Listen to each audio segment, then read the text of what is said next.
Miarabatsika rehetra manaraka ny fahitalavitra TNTV ampifaliana trano tomboky lasy tomboky vavy no itsidihan'ny sampana fampahalalam-baovao eto amin'ny fahitalavitra TNTV ny tokantranonao ao anatin'izao TN News izao. Atolotra nao avy hatrany ary ireo vaovao nisongadina tamin'ity androany ity. Eo amin'ny resaka makarakasika ny fikarakarana sy fikirakirana ireo voka-pifidianana anivon'ny CENI. Voka-pifidianana avy amin'ny komisiona mikarakara ny fifidianana eny amin'ny distrika na ilay antsoina hoe CED no amoahan'ny CENI ny voka-pifidianana amin'izao fotoana izao izay ampahafantarina ny fironan'ny mpifidy amin'ny ankapobeny manerana ny nosy. Ny voka-pifidianana avy amin'ny sampana misahana ny birao mpandatsaham-bato na ilay antsoina hoe SRMV kosa no amoahana ny vokatra vonjimaika ofisialy. Mitovy avokoa ny vokatra azon'ireo sampandrara sy sampanasa rehetra manara-maso akaiky izao fifidianana izao, na izany ny mpanara-maso avy amin'ny sehatra iraisam-pirenena na ny mpanara-maso avy eto an-toerana, ny CENI, ny HCC sy ireo kandida izay mitaky izay fanaraha-maso izay araka ny fanazavana hatrany. Horantsika ny andindininy makasika izay.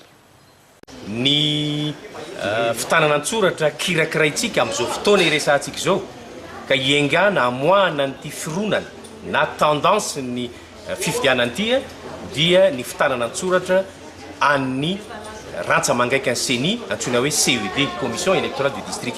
Io fitanana an-tsoratra io zany no scanena alaina sary dia alefa aty ary atao saisie dia alefa aty satria ny procès verbal ny SRMV mbola iasan'ny SRMV ao.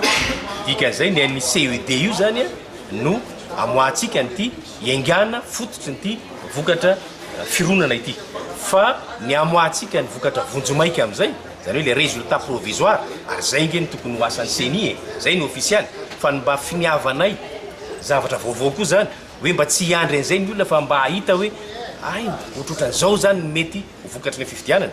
Vao tamin'ity namoaka zany tendance zany dia raha ny tokony ho izy zany dia ny tena résultat provisoire ary zay no ataonay eto dia rehefa tonga amin'izay ilay procès verbal avy amin'ny SRMV tena lay antota-taratasy dia inondray zany no kirakiraina ary ny vokatra avy amin'iny no antsoina hoe vokatra vonjimaika avoakan'ny CENI official. Mety hisy zany tsy ho fitoviana satria ity dia zavatra sary ny tonga aty aminay dia mety fa rehefa tena tonga le tena taratasy mety hisy ihany angamba ny zavatra diso kely na sahala amin'izay izay no mahatonga an'ity hoe tendance aty tsy vokatra vonjimaika io fa mbola ho avy ny tena vokatra vonjimaika iainga avy amin'le PV avy amin'ny SRMV fa ity kosa dia fironana miainga avy amin'ny PV ny CED.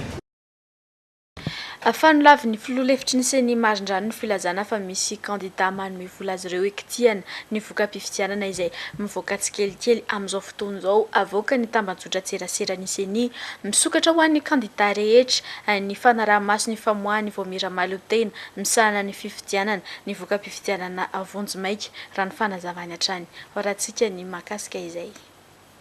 Misy amindra kandida hita ho nahazo vato ambany araka ny vokatra tsy feno navoakan'ny CENI amin'ny tambanjotran-tserasera fa misy manamby vola ity vao mira misahana ny fikirakirana ny voka-pifidianana ity. Androany nefa dia nanamafy ary nanantsantatra ny filoha-hevitry ny CENI Thierry Rakotonarivo fa tsy misy velively zany ary nisokatra ho an'ny kandida rehetra ny fanaraha-maso ny asa ataon'izy ireo. Tokony atsahatra ihany angamba ny fanaparitahana vaovao tsy marina sy ny fanakorontanana ny saim-bahoaka. Ny CENI dia miasa ao anatin'ny mangarahara tanteraka. Hitanareo angamba zao ity fa eto daholo ny solotenan'ireo kandida reo.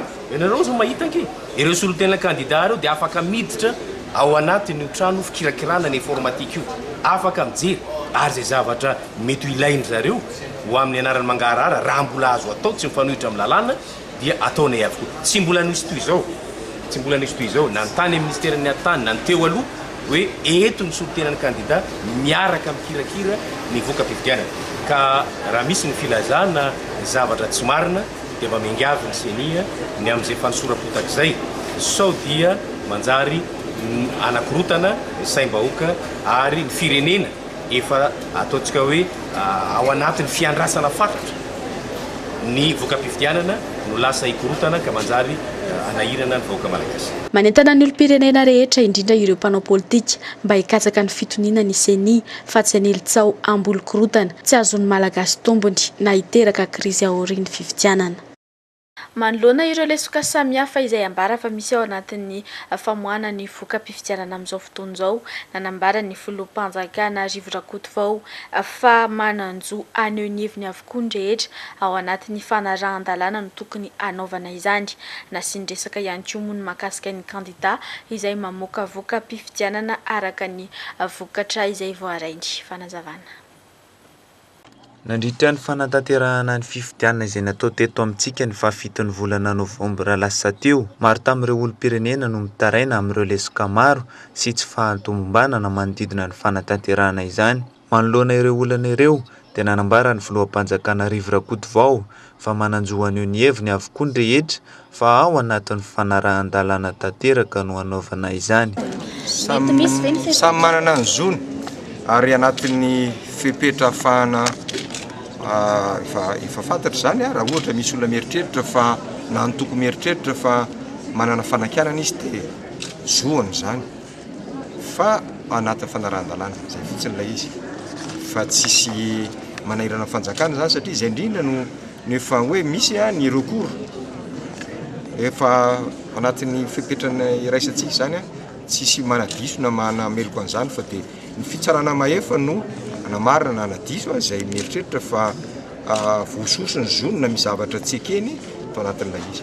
Ny fampidiniana zany dia isan'andro zay le ataontsika hoe tsy manana capacité d'écoute, tsy maintsy mieno, tsy maintsy manapa-kevitra ihany koa nefa ka iverina tsy iverina makaiza zany ny firenetsika dia tsy maintsy anatin'izay fitondram-panjakana no mijery, tsy milaza akory hoe tsy mieno akory ny fitondram-panjakana, efa niporofony zany teo fa rehefa hita hoe feno ny fepetra nafana ambosy tamin'ny fifidianana tsy tonga lafatra akory, raha iandro ny tonga lafatra tsika dia tsy fantatra hoe roviny zany na iran'izao tontolo izao ary fa feno ny fepetra fa verindray mandeha zay fepetra feno zay dia mbola manamafy an'izay le fahafahany tsirairay avy raha mieritreritra izy fa voatotoiny any zony na inao mpifidy na inao ny latsaka ho fidiana dia misehatra ahafahanao miaro ny zoanao amin'izany, zay ny famenon'ilay mety zavatra tsy tonga lafatra zay miara-mandeha zay. Toy izao kosa ny hevitry ity filoham-panjakana ity mahakasika ireo kandida izay namoaka valim-pifidianana vonjomaika amin'izao fotoana izao. Iny le nanaovana antso avy satria nisy manakotatsaina zany ary zavatra ny ataoko hoe ny kandida ny tokony hanaja voalohany ireo fepetra ao anatin'ny lalàna feno fifidianana, ko anatin'ny lalàna feno fifidianana dia ny CENI no mamoaka ny résultat provisoire dia ny HCC no mijery manamafy mamoaka ny résultat officiel. Ny tokony ho zay ihany fa tsy efa niainantsika anie zany tamin'ny fotoan'andro na ny Afrika sasany nampikorotana be teo le voavita roa andro fifidianana dia zany lany za tsy lany izao dia korotana ny vahoaka dia iza mahazo tombontsoa amin'izany. Nandritra ny fanatanterahana ny fifidianana nataon'ny fahafiton'ny volana Novambra teo sy ny famoahana izany voka-pifidianana izany izay hitantaratra tokoa ireo lesoka samihafa dia nanome sosokevitra mahakasika izany indrindra ny teo anivon'ny SIS EMO. Varatsika avy hatrany ny fanadihadiana.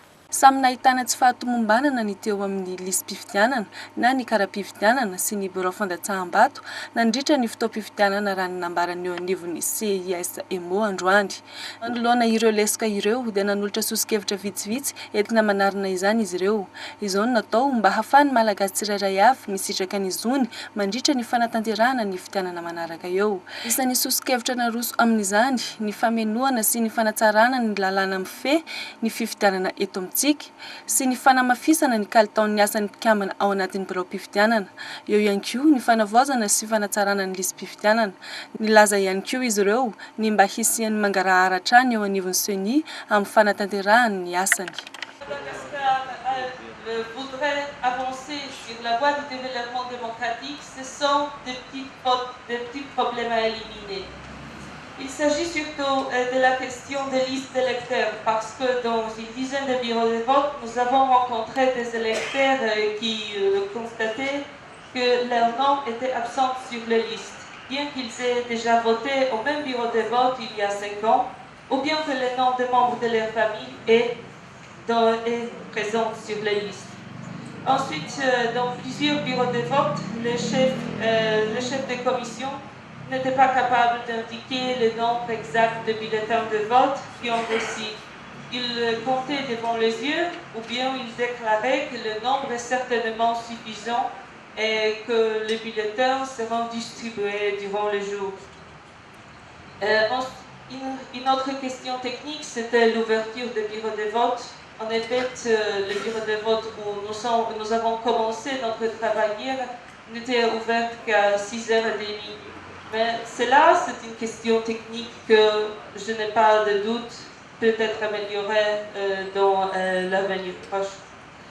Alors, pour consolider la démocratie malgache, pour répondre aux demandes du peuple qui a participé aux élections avec fierté, avec dignité, avec joie, il est sans doute recommandé d'améliorer la qualité du mécanisme électoral en accord avec les recommandations proposées par notre mission d'observation. Manoloana ny famoahan'ny kandida sasany voka-pifidianana izay manome manasongadina ny famboniny vokatra azo ny tenanao antsoavo ny vondrona eropeanina mba tsy sinjantsondry na koa amoahana voka-pifidianana marina mba tsy ampikorotana ny sain'ny vahoaka. Fanazavana. Samy mamoaka voka-pifidianana manome tombony azy ny kandida amin'izao fotoana izao, indrindra fa ireo kandida izay nahazo vato be indrindra. Ilaza araka izany eo anivon'ny vondrona eropeanina mba tsy hisiny izany intsony satria dia miteraka savorivory sy fanakorotanana saim-bahoaka izany. Raha hamoaka ihany hoy izy ireo dia ny marina hatrany no tokony homenan'ny olom-pirenena. Le bourrage des urnes nous a été signalé dans 2 cas de nouveau sur 25 bureaux de vote. Donc tous les petits manquements et irrégularités que nous avons constatés n'ont aucune influence sur la crédibilité des élections et sur les résultats qu'on aura. D'accord, donc là vous appelez aux candidats, et notamment les candidats qui ont fait ces allégations, ces accusations, à prendre un peu de recul et à se calmer.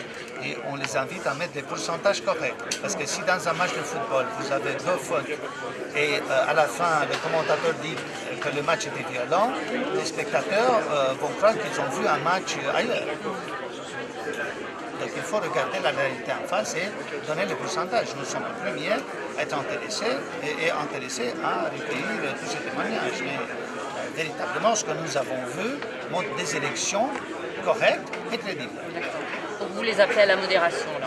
La modération est toujours bonne, mais surtout parmi les candidats à la présidentielle malgache. C'est bien qu'ils attendent que les institutions proclament les résultats. Ça ne va pas durer trop longtemps. Fa tsy mipetra-potsiny ny CFM na ny filan-kevitry ny fampihavanana malagasy amin'ny asa famerenana ny sy ny asy ny fihavanana mandrony olana ara-piarahamonina izay ateraky ny fifankalana sy ny fifandrafiana ary zary lasa miamahazo vahana ankehitriny. Amin'izao fotoana izao ihany koa dia efa mandeha ny fanentanana sy ny fampahafantarana samihafa ny amin'ny tokony mba hitandrona ny fihavanana malagasy ny nifiny ankohonana ny fiarahamonina sy ny firenena izay ny fantohan'ny CFM. Fanadihadina. Maro fahavalo ny fihavanana dia maro fahavalo ny olona mitory fihavanana dia zay moa anisan'ny samy teny mihitsy hoe zay rehetra fahavalo fihavanana dia fahavalo firenena malagasy fa zany ny tena hoe identité zany anisan'ny mamalagasy ohatran'ny olona hoe miaina maizy anazy dia bagage ianao misy afisy banderole mikasika an'izany hoe fitoriana an'izany fihavanana zany dia misy samandrofotra manety manapotika fotsiny zao maromaro mihitsy zany reo dia misy koa zao hira anankiray mba hoe tsika malagasy olony fo dia ampidinina any anatin'ny fosy fanahintsika koa ny hira dia reto ary zany kely hitantsika mihira eny atanina reneny eny amin'ny totobato reny dia miaraka amin'ny Christian kely sy tonton Jess Flavion dia Yasina atao mitarika José mitarika Yasina dia nanao oronina peo.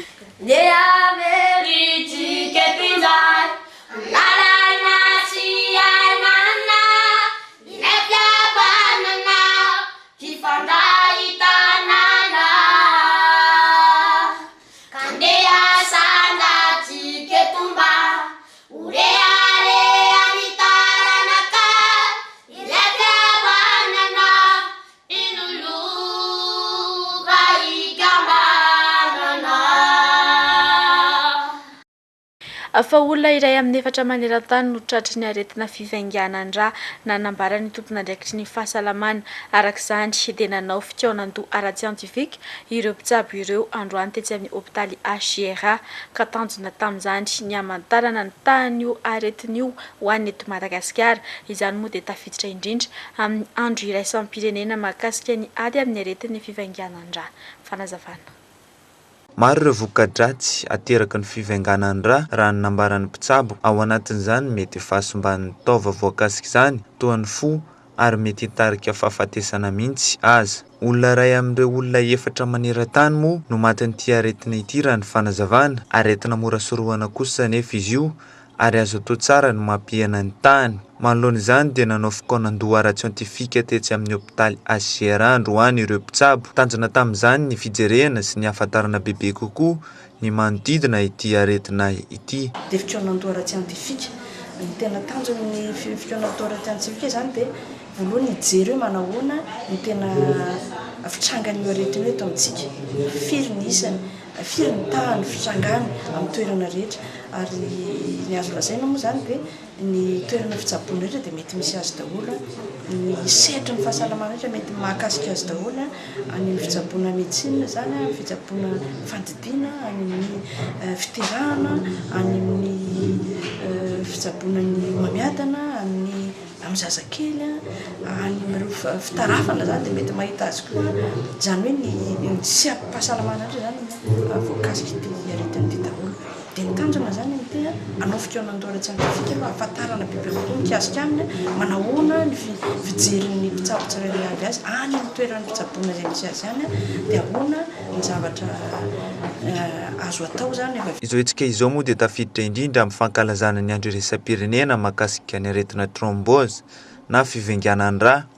Anisan'ny tanjona lehibe ao aoriana izao hetsika izao ny fanamafisana sy fampahafantarana bebe kokoa io aretin'io amin'ny piasan'ny tobim-pahasalamana fa indrindra ny mponina mba hisorohana io aretina io. Dia izay ihany koa ary ny vaovao noentina taminao tamin'ity alina ity, mankasitraka anao nanaraka izany hatramin'ny farany. Aza tonoina moa ny fanarana ny akatry aoriana izao fampalalam-baovao izao. Veloma tompoko.